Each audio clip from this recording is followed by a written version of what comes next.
ने पता नहीं के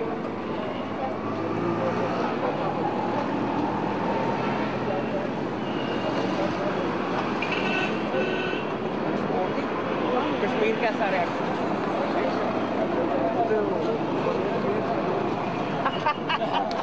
कोशुर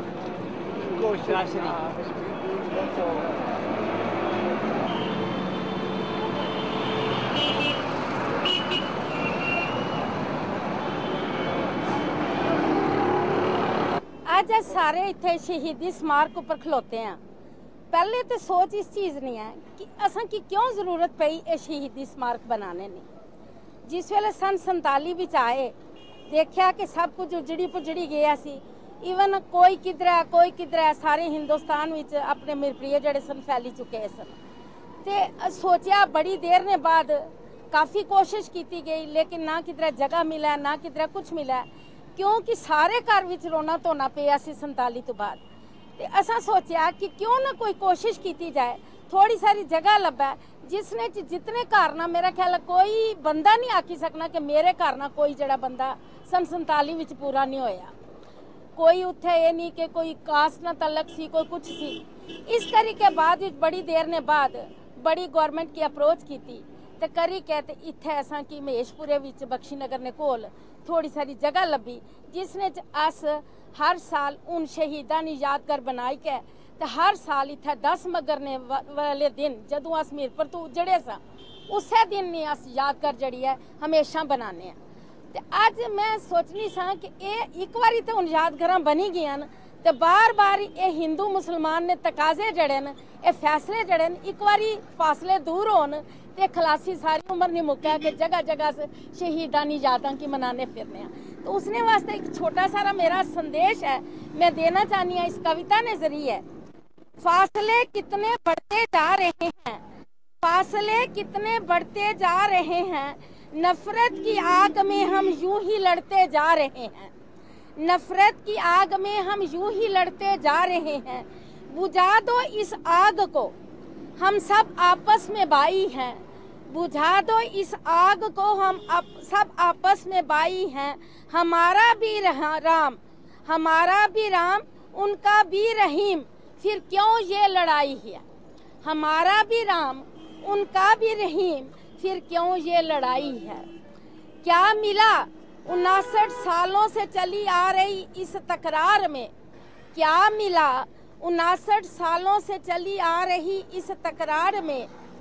नहीं मिठास जो सालों की लड़ाई में, नहीं मिठास जो सालों की लड़ाई में, वो मजा है 2 पल के प्यार में, वो मजा है 2 पल के प्यार में। कितने ही हमसे बिछड़ गए, कितने ही हमसे बिछड़ गए इस सरहद की जंग में, कितने ही घर उजड़ गए इस खून की होली के रंग में।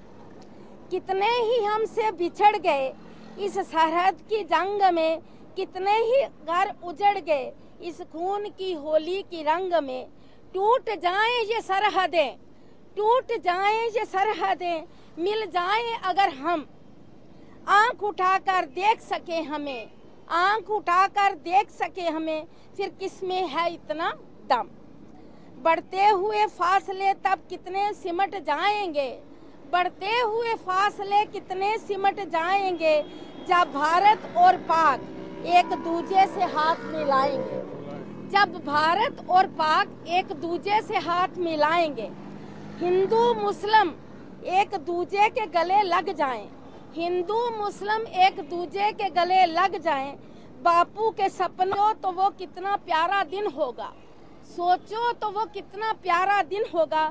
हर तो वो कितना प्यारा दिन होगा, सोचो तो वो कितना प्यारा दिन होगा। हर तरफ अमन अमन, अमन ही अमन होगा, हर तरफ अमन ही अमन, अमन ही अमन होगा। ये मेरा संदेश है। मैं चाहनी हाँ कि मेरे जड़े पाकिस्तान विच लोग रहने, चाहे हिंदू रहने चाहे मुसलमान रहने, उन्हां तक भी ये संदेश पहुंचाया जाए, ताकि उन्होंने दिमागां विच भी बैठा है कि जड़ी कुर्सी ने खातर लोगों की मरवाने और लड़ाने पेन, ये जड़ी है इस छोटी सारी कविता ने माध्यम ने जरिए मेरा संदेश उन्हां तक पहुंचाया जाए। मैं Krishna Gupta deputy chief education officer retire हो चुकी हाँ, तो मैं इस सेवा विच लगी हूँ। ਧੰਨਵਾਦ। CPMs ਹੋਣੇ ਪਏ ਨੇ ਬਈ ਇੱਕ ਇਸ ਤਰ੍ਹਾਂ ਦੇ ਪ੍ਰੋਗਰਾਮ ਬਣਾਈਏ ਕਿ ਜਿਹੜੇ ਲੋਕ ਵਿਛੜੇ ਨੇ ਭਾਵੇਂ ਅਮੀਰਪੁਰ ਨੇ ਕਿਧਰੇ ਹੋਰ ਕੋਟਲੀ ਨੇ ਭਿੰਬਰ ਨੇ ਉਹ ਸਾਰੇ ਮਿਲਣ ਆਪਸ 'ਚ। ਲੇਕਿਨ ਅਸ ਜੋ ਤੱਕਣੇ ਪਏ ਆ ਸਰਕਾਰ ਜਿਹੜਾ ਕੰਮ ਕਰਨੀ ਪਈ ਹੈ ਉਸਨੇ ਜੇ ਮਕਸਦ ਹੱਲ ਨਾ ਹੋ ਸੀ ਇਹ ਮਕਸਦ ਤਦ ਹੀ ਹੱਲ ਹੋ ਸੀ ਜੇ ਲੋਕ ਆਪਸ 'ਚ ਇੱਕ ਦੂਜੇ ਨਾਲ ਜ਼ਿਆਦਾ ਮਿਲਣਾ ਸ਼ੁਰੂ ਕਰਨ। ਜਿਸ ਤਰ੍ਹਾਂ ਅਸਾਂ ਨੇ ਲੋਕ ਗਏ ਨੇ ਸਨ 5 ਕੁਲਭੂਸ਼ਣ ਔਰ ਯਸ਼ਪਾਲ ਗੁਪਤਾ ਜੀ 5 ਲੋਕ ਗਏ ਸਨ ਔਰ ਜਿਸ ਤਰੀਕੇ ਨਾਲ ਮੀਰਪੁਰ 'ਚ ਸਾਡੇ ਮੁਸਲਮਾਨ ਭਰਾਵਾਂ ਨੇ ਉਹਨਾਂ ਦਾ ਸਵਾਗਤ ਕੀਤਾ, ਉਹਨਾਂ ਦੇ ਹੱਥਾਂ ਪਰ ਚੁੱਕਿਆ ਔਰ ਜਿਸ ਤਰੀਕੇ ਨਾਲ ਸਾਰੀ ਉਹਨਾਂ ਦੀ ਬੋਰਡਿੰਗ ਲਾਜਿੰਗ ਤੋਂ ਲੈ ਕੇ ਸਾਰਾ ਖਰਚਾ ਉਹਨਾਂ ਨੇ ਕੀਤਾ। ਅਸ ਆਖਦੇ ਹਾਂ ਕਿ ਲੋਕ ਅਗਰ ਆਪਸ 'ਚ ਮਿਲਣੇ ਸ਼ੁਰੂ ਹੋ ਜਾਸਨ ਤੇ ਜਿਹੜੀਆਂ ਨਫ਼ਰਤ ਦੀਆਂ ਦੀਵਾਰਾਂ ਖੜੀਆਂ ਕੀਤੀਆਂ ਨੇ ਇਹਨਾਂ ਵਿੱਚ ਇਹ ਆਪਣੇ ਆਪ ਜਿਹੜੀਆਂ ਨਾ ਢਾਈ ਪੈਸਾ ਡਿੱਗੀ ਜਾ ਸਕਦੀ। ਲੇਕਿਨ ਸਰਕਾਰਾਂ ਦਾ ਕੰਮ ਇਹ ਹੈ ਕਿ ਅਸ ਹਰ ਜਗ੍ਹਾ ਰਾਜਨੀਤੀ ਕਰੀਏ, ਅਸਾਂ ਨਾ ਅੱਗੇ ਆਵੇ ਤਾਂ ਕਿ ਕਦਾ ਕੋਈ ਪਤਾ ਲੱਗਾ ਜੀ ਕੋਈ ਨੈਸ਼ਨਲ ਕਾਨਫਰੰਸ ਨਹੀਂ ਵਜ੍ਹਾ ਨਾਲ ਹੋ ਰਿਹਾ, PDP ਨਹੀਂ ਵਜ੍ਹਾ ਨਾਲ ਹੋ ਰਿਹਾ, ਕਾਂਗਰਸ ਨਹੀਂ ਵਜ੍ਹਾ ਨਾਲ ਹੋ ਰਿਹਾ। ਲੇਕਿਨ ਅਸੀਂ ਚਾਹਣੇ ਆ ਅਗਰ ਲੋਕ ਮਿਲਣਾ ਚਾਹਣੇ ਨੇ ਆਪਸ ਇੱਕ ਦੂਜੇ ਨਾਲ ਭਰਾਵਾਂ ਦੀ ਤਰ੍ਹਾਂ ਦੁਬਾਰਾ ਰਹਿਣਾ ਚਾਹਣੇ ਤੇ ਮੇਰਾ ਖਿਆਲ ਹੈ ਮੌਕਾ ਮਿਲਣਾ ਚਾਹੀਦਾ ਔਰ ਜਿਹੜੀਆਂ ਨਫ਼ਰਤ ਦੀਆਂ ਦੀਵਾਰਾਂ ਅਸਾਂ ਖੜੀਆਂ ਕੀਤੀਆਂ ਇਹਨਾਂ ਦੀ ਜਿੰਨੀ ਜਲਦੀ ਹੋ ਸਕੇ ਤਾਂ ਇਹਨਾਂ ਦੀ ਢਾਈਏ ਔਰ ਲੋਕ ਜਿਹੜਾ ਫ੍ਰੀਕੁਐਂਟਲੀ ਆਪਸ 'ਚ ਮਿਲਣਾ ਸ਼ੁਰੂ ਕਰਨ ਔਰ ਸਾਰੀਆਂ ਚੀਜ਼ਾਂ ਜਿਹੜੀਆਂ ਵਿੱਚ ਥੋੜੀਆਂ ਬਹੁਤੀਆਂ ਹਨ ਨਫ਼ਰਤ ਦੀਆਂ ਉਹ ਆਪਣੇ ਆਪ ਖਤਮ ਹੋ ਜਾਸਨ। ਮੇਰਾ ਇਹ ਸੋਚਣਾ ਸਹੀ ਗੱਲ ਠੀਕ ਹੈ। ਕਾਰਨ ਇਹ ਹੈ ਕਿ ਅਸ ਜਿਹੜੇ ਲੋਕ ਪਿਛਲੇ 60 ਸਾਲ ਨੇ ਇੱਥੇ ਬੈਠੇ ਨੇ ਆ ਅਸਾਂ ਕੀ ਆਖਿਆ ਗਿਆ ਸੀ ਕਿ ਉਹ ਇੰਟੀਗਰਲ ਪਾर्ट है और उसकी अस खाली कराई कहते तुसा ने हवाले करसा तुसा ने मकान, लेकिन अज तक वो नहीं करी सके। अस सरकार ने एंगल नाल गल करने पे अगर सरकार संजीदा सी ये काम करना चाहनी सी तो उसकी चाहिए सी कि वो अपने पार्लीमेंटरी रेजोल्यूशन की पूरा करनी, लेकिन उस नहीं किया। तो अज जो रस्ते खोलन की गल करनी अस कहने तां भी ठीक है तुस रस्ते खोलो, लेकिन ਜਿਹੜੀਆਂ ਪ੍ਰਾਪਰਟੀਆਂ ਜਿਹੜੀਆਂ ਚੀਜ਼ਾਂ ਅਸ ਉੱਥੇ ਛੋੜੀ ਆਏ ਨੇ ਆ ਕਮ ਸੇ ਕਮ ਉਹਨਾਂ ਨਾਲ ਹਿਸਾਬ ਕਰੋ। अगर उत्थे मंगला डैम बनी चुकिया है साढ़े मुसलमान भरावां की अगर मुआवजा मिली गया तो हिंदुओं की भी मुआवजा मिलना चाहिए जिन्होंने मकान उसने भी आई गए।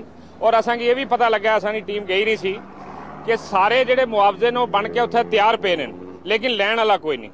हुण कौन लै सी? मैं तो ले नहीं सकना जाइए दूसरे आदमी तो ले नहीं सकने।